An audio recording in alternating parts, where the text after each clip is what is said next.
اس روز بلاول صاحب نے بھی کہہ دیا کہ جی جو کچھ ہمیں کرنا چاہیے تھا ہم نہیں کر سکے، اور عام تاثر یہ ہے کہ اس دوران پولیٹیکل فورسز یا سویلین فورسز اپنا سپیس مزید کھو گئی ہیں۔ اور دوسری طرف یہ بھی اعتراض کیا جا رہا ہے کہ جی یہ جو آخر میں جو قانون سازی ہوئی وہ بالکل الٹپ ہوتی رہی، اور اب تو کل ان کے ترجمان نے کہہ دیا، فیصل کنڈی صاحب نے، کہ ہمیں نئی مردم شماری کی منظوری بھی نہیں دینی چاہیے تھی۔ تو یہ سب کچھ آپ لوگوں نے کیوں کیا کہ جس سے ڈیموکریٹک فورسز مزید کمزور ہوئی؟ دیکھیں، سب سے پہلی بات تو فیصل کنڈی صاحب کا مجھے نہیں پتہ، لیکن بلاول بھٹو صاحب پرائم منسٹر کے ہر فیصلے کے ساتھ تھے، اور انہوں نے بہت ہی رسپانسبلٹی کے ساتھ، کنسنسس کے ساتھ، ڈسکشن کے ساتھ پرائم منسٹر، ہماری پوری بحث ہوتی تھی ہر چیز کے اوپر، کیبنٹ کے اندر موجود لوگوں کی ہوتی تھی، تمام جماعتیں کیبنٹ کے اندر موجود ہوتی ہیں۔ تو یہ تاثر میرے خیال میں غلط ہے کہ مشاورت کے بغیر کوئی بھی فیصلہ ہوا۔ مجھے نہیں یاد پچھلے 16 ماہ میں ایک بھی فیصلہ کنسنسس کے ساتھ اور مشاورت کے بغیر ہوا ہو۔ یہ اور اس کی جو زندہ مثال ہے وہ کابینہ ہے، اور کابینہ کے اندر جس وہ تو ہر بل کابینہ سے منظوری کے بعد ہی پارلیمنٹ میں اور آتا ہے۔ سلیم بھائی، جو آخری کابینہ کی میٹنگ ہے آپ نے دیکھا ہوگا، ہر جماعت نے پرائم منسٹر کی اس بات کی تعریف کی کہ جس طرح ان سب کو مشاورت کے لیے ہر چیز کا حصہ بنایا گیا، اور یہی وجہ ہے کہ 16 ماہ کی جو کوئلیشن، اس سے بڑی پہلے کوئی کوئلیشن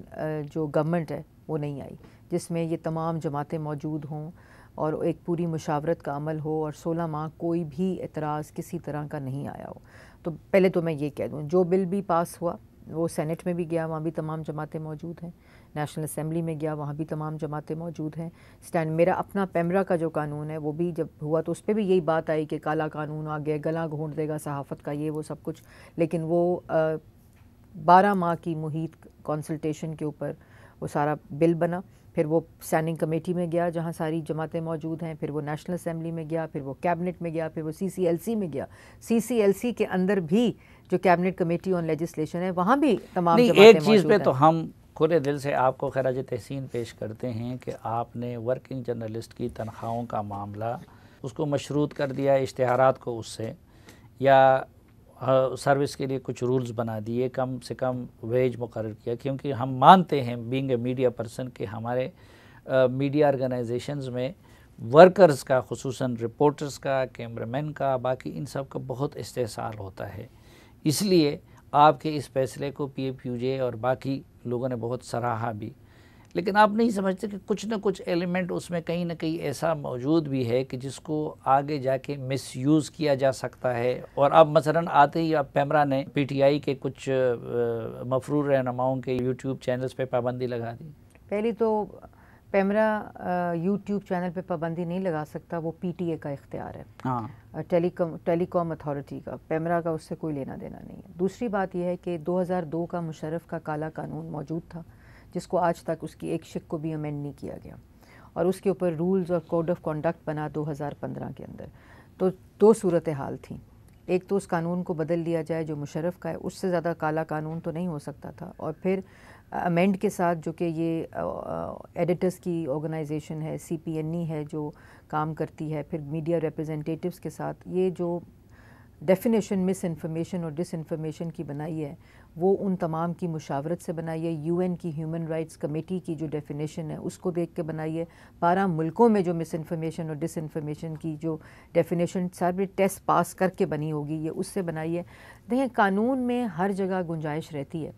اس کی بہتری کے لیے۔ اگر یہ بل 20 سال کے بعد امینڈ ہوا ہے تو اگلا بل اگلے سال امینڈ ہو جائے گا اگر اس میں کوئی ہوگی، لیکن پارلیمنٹ کو اختیار دے دیا ہے چیئرمین پیمرا لگانے کا، یہ مشرف کا کالے قانون سے تو بہتر ہے۔ پھر جو ایک جنبش پین سے چیئرمین پیمرا جو ہے وہ آپ کو بین کر سکتا تھا، چینلز کو بین کر سکتا تھا، سسپینڈ کر سکتا تھا، لائسنس ریووک کر سکتا تھا، وہ اختیار لے کر کمیٹی اتھارٹی میں ڈیوالو کر دیا ہے، جہاں PFUJ اور PABA کو جگہ دے دی ہے۔ اسی طرح کاؤنسل آف کمپلینٹ جو ہے، جو انڈیپینڈنٹلی ایڈورٹیزمنٹ کے ساتھ اب اس کو رکھتے ہیں لوگوں کو، وہاں میڈیا ریپرزنٹیٹیوز کو جگہ دے دی ہے۔ تو جو سیلف ریگولیشن اور کو ریگولیشن کا کانسیپٹ ہے تو وہ سارا ڈیوالو کر دیا ہے۔ تو کسی طرح بھی یہ قانون جو ہے وہ نہ عام تاثر بھی یہ ہے، اور بلاول صاحب بھی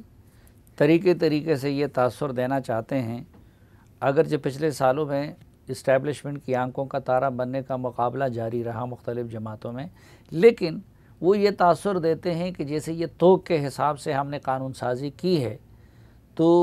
یہ اسٹیبلشمنٹ کے پریشر پہ کیا گیا ہے، تو کیا ایسا نہیں ہے؟ میں نے اس کا جواب آپ کو پہلے دیا ہے کہ ہر قانون سازی پہ مشاورت کا عمل ڈفرینٹ سٹیجز کے اوپر، کیبنٹ کمیٹی میں، پھر کیبنٹ CLC میں، پھر وہ اسٹینڈنگ کمیٹیز میں جاتی ہیں، پھر وہ سینٹ میں جاتی ہیں، پھر وہ نیشنل اسمبلی، یہ سارا پروسیس ہوتا ہے، یہ ایک دم کوئی بل جا کے نہیں پیش کر دیتا۔ تو میرے خیال میں یہ تاثر غلط ہے۔ بلاول صاحب نے ہمیشہ اپنی رائے کا اظہار بھی کیا ہے، پھر اس کے اوپر کنسنسس ڈرا ہوا ہے، پھر مشاورتی عمل کے ساتھ یہ تمام چیزیں ہوئی ہیں، تو میرے خیال میں یہ تاثر غلط ہے۔ شاہد خاقان صاحب نے بھی کہا اور یہ بھی کہ اسٹینڈنگ کمیٹیوں میں ان پہ کما حق حقوق بحث نہیں ہوئی۔ میں آپ کو بتا رہی ہوں سلیم بھائی کہ میرا بل اگر آپ لے لیں، standing committee of the national assembly میں شک بائی شک 4 گھنٹے میٹنگ جاری رہی، اور اس کے اوپر تمام جماعتیں موجود تھیں، پیپلز پارٹی موجود تھی، PTI کے لوگ موجود تھے، جو کیونکہ سینٹ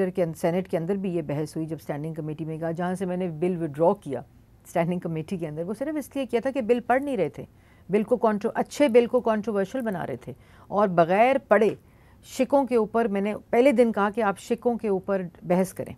اس وقت نہیں کرنی تھی۔ پھر میں نے یہ کہا امینڈمنٹس دے دیں، 2 امینڈمنٹس تو ہم نے ڈال دی تھیں، ایک پارلیمنٹ کی سلیکشن کرے گی کمیٹی، اور دوسرا سیلری کی جگہ ڈیوز ڈالنے تھے، کوئی امینڈمنٹ پہلے دن نہیں دی گئی۔ تو یہ تاثر میرے خیال میں غلط ہے۔